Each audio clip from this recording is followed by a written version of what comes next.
This is my raw review, and from Quebec, and I would say this was a fine draw. I would say that too many distractions, too many like DQ finishes. I think one thing I have to say that, and also a fatal four-way has been announced, which will be Seth versus Jay versus LA versus Punk for the World Heavyweight Championship at Clash of Champions. Because throughout watching the show, I was like, only John Cena versus Logan Paul has been confirmed for Clash at Paris, and you don't have much time. Like, next week is the go home show for the show. So I was like, when will the other matches get announced? And they have announced this. And in a way, I'm glad that Jay is added there because first, you know, get all your, he's a top baby face, but second, also, he'll probably take the pin then. And I hope he takes the pin.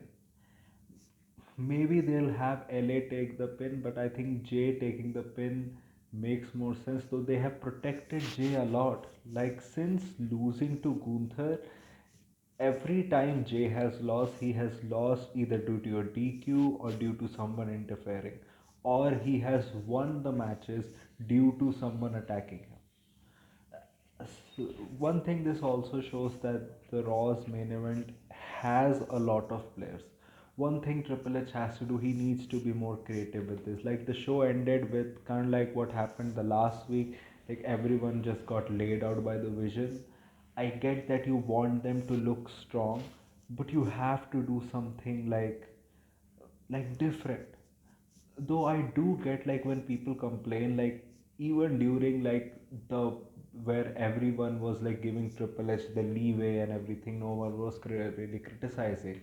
Even then he used to do this, like every week the heels are beating up the people. I just think that they need to do it in more innovative ways, not like another DQ finish and happening like CM Punk versus LA Knight ended in a DQ.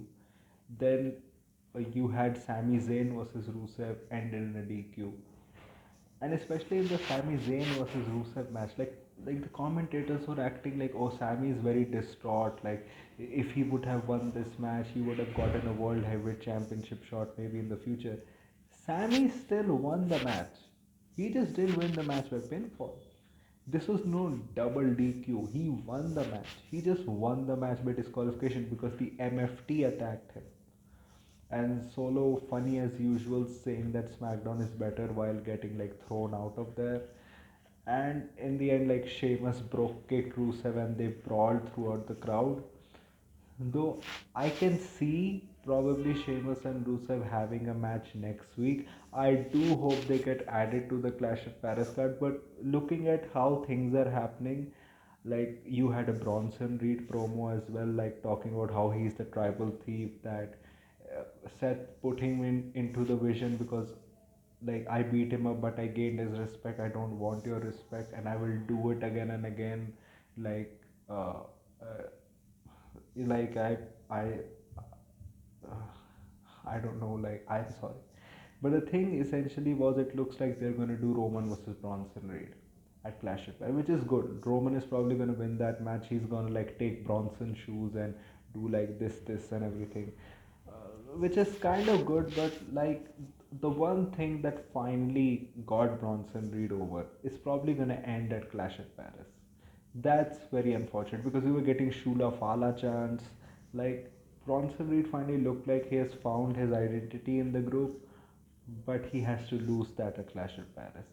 But if you're having these two matches, I don't know how you add Sheamus versus Rusev there because, like, I do.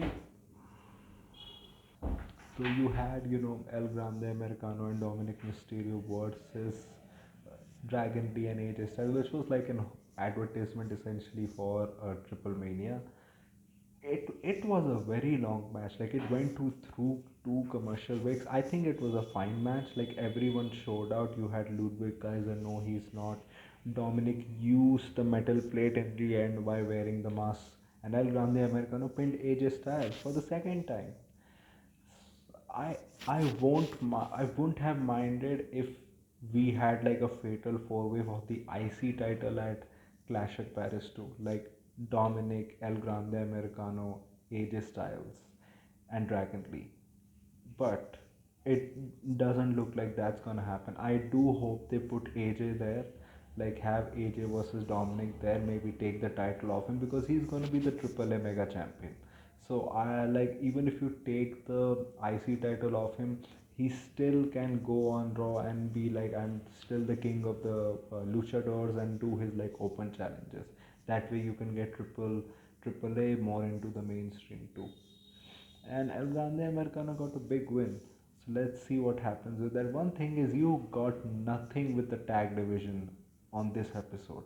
Like no mention, nothing. Like even those who were in the tag division, like the New Day and Grayson Waller, like they were doing stuff with Penta. So you're not getting anything. You got nothing on this show from the tag division. Nothing. So I'm like,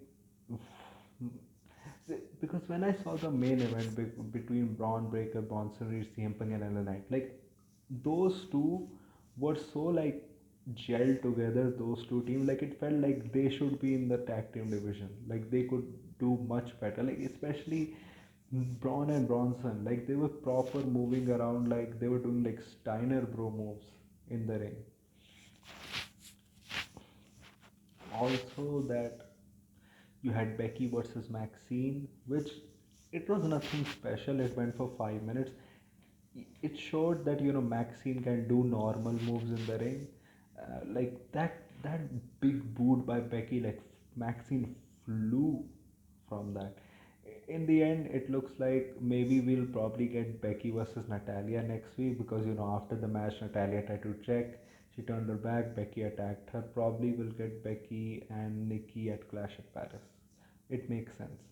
And this was a title match because Naomi is not well. Like her match got cancelled. Though it kind of looks like maybe it's half true and half kayfabe because it will kind of make sense with the EO story going on. Like EO since losing the championship has been more involved in different storylines than she was when she was the champion. Like you have EO doing stuff with Kabuki Warriors, with Rhea, like with Naomi as well. Like EO was all over through the show. Like she refused the Kabuki Warriors' offer to be at her ringside. You could see that Asuka is already over it, and Kyrie is like kind of like the mediator. And Io and Roxanne had probably the match of the night, like very good. Io also showed that she's such a veteran in the ring because I think she didn't land the moonsault well, but she held her knee after that show so that she improvised very well. And in the end, Roxanne got the surprise win over you, and good for Roxanne because in this match she actually felt like the NXT wrestler that we used to have, like the NXT veteran Roxanne Perez, like that confidence that she had. And it's not like what she has been doing till now as a wrestler in the ring has been like bad or anything, but uh, like we saw her as an equal in the ring. Like in the end, Asuka and Kyrie tried to help, but inadvertently it helped Roxanne to win. You also had Io arguing backstage with them, but Asuka like pushed, and Kyrie is in like doldrums about who to side with. You also had EO like Stephanie coming up and saying you were not the only one who was promised a title shot. She went away, like she was there for just 10 seconds. Then Rhea was there and she was like, I have gone through the same stuff and everything. And EO was like, no. So it's good. Like I can see where this is going. You're probably gonna get EO and Rhea going up against the Kabuki Warriors. I can see that happening. I do hope that Naomi's injury is not that uh, serious. Like because she has been on a good run, it can also derail Stephanie's momentum because what do you do with Stephanie if Naomi is not there? Like she has a guaranteed match at Clash at Paris. Like now we have what uh, four matches confirmed for Clash at Paris, like Cena, Logan, the Fatal Four Way, uh, yeah, the Fatal Four Way, Stephanie and Naomi. I think three matches. So I do hope this card is 6 or 7. I can probably see this being a six-match card with Roman and Bronson probably being like the sixth match. Aside from that, the Penta New Day Grayson Waller stuff was like fine. Next week you're gonna get Penta versus Xavier Woods. I do want to see where does this lead to. Like, is Ray coming back? Like, who's gonna team up with Penta when like all three of them like start beating up Penta? Let's see what happens. And then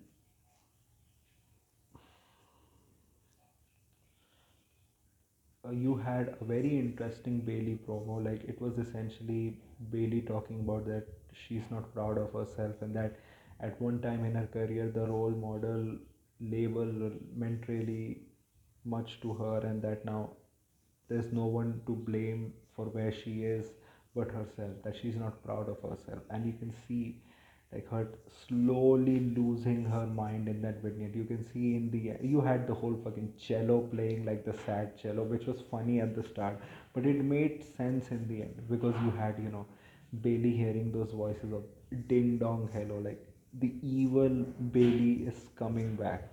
And it will be great because after that segment you had Lyra Valkyria talking like she's like, she's sympathetic that like I was in the right. Like she's also in like fighting a battle with herself. Like she doesn't want to be the reason that Bailey is going through this because Lyra is a good person. Though I was going like, you should not care because she cost you the title. But I get Lyra's character. It makes sense. You don't want someone going through like a midlife crisis because of you.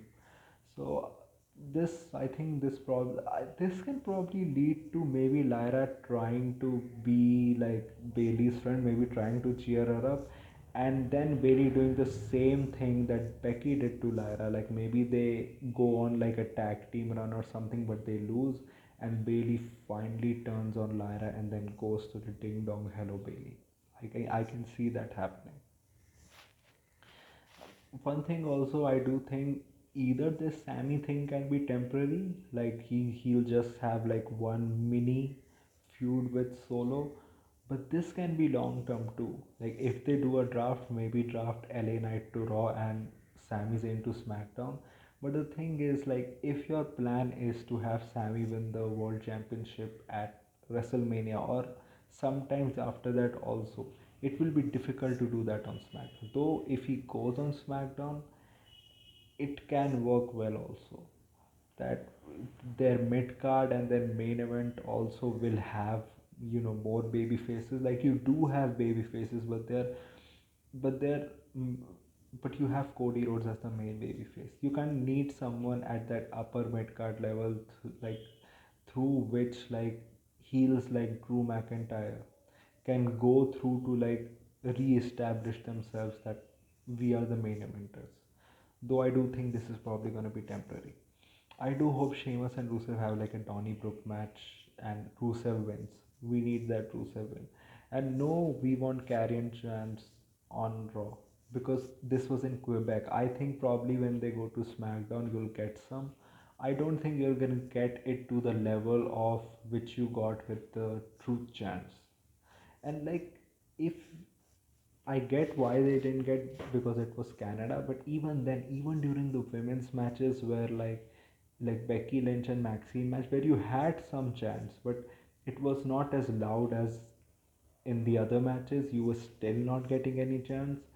I won't hold my hopes high that you're gonna get a lot of we want Karen chance anyways.